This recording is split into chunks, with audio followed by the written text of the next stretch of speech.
பகவானே, உண்மையை சொல்ல வேண்டுமென்றால் தங்களை ஒரு அரசராக காண மனித குலத்திற்கும் கடவுள்களுக்கும் மிகுந்த மகிழ்ச்சிதான்.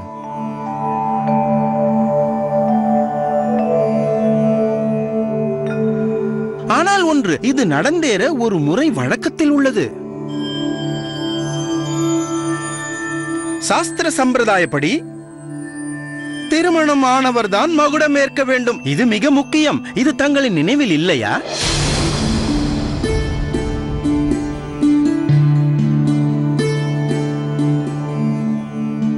ஆதலால் எல்லாவற்றையும் விட முதலில் வீரமார்த்தாண்டருக்கு ஒரு மணமகளை தேடுவதுதான்.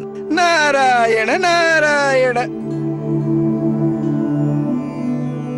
முனிவரே, தாங்கள் முதன்முறையாக ஜெசூரிக்கு வந்திருப்பது மிகுந்த மகிழ்ச்சி அளிக்கிறது.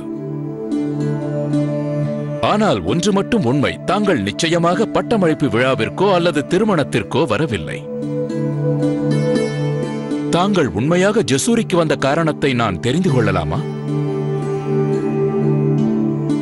நாராயண நாராயண.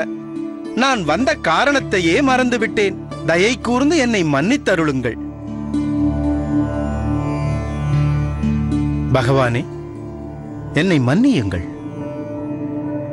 ஆனால் தாங்கள் தான் ஒரு மன்னிக்க இயலாத தவறை செய்துவிட்டீர்கள்.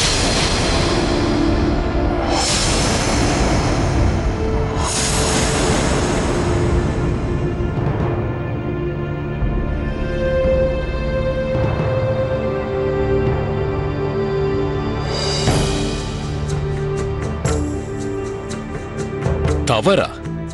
ஆம்.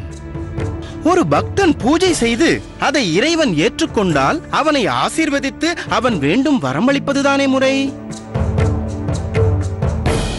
அப்படி இருக்க ஒருவன் தன் வாழ்நாள் முழுவதும் தங்களையே வழிபட்ட அந்த பக்தனை தாங்கள் எப்படி மறந்தீர்களோ? முனிவரே, தாங்கள் யாரை பற்றி பேசுகிறீர்கள்? தங்களுடைய ராஜ்யத்தில் மேற்கு திசையில் ஒரு பெண் வசிக்கிறாள். அவளை பற்றிதான். நினைவில் இருக்கிறதா? மகாமுனிவரே, தாங்கள் என்ன நினைத்தீர்கள்? பக்தர்களுக்குத்தான் சோதனை வரும் என்றா?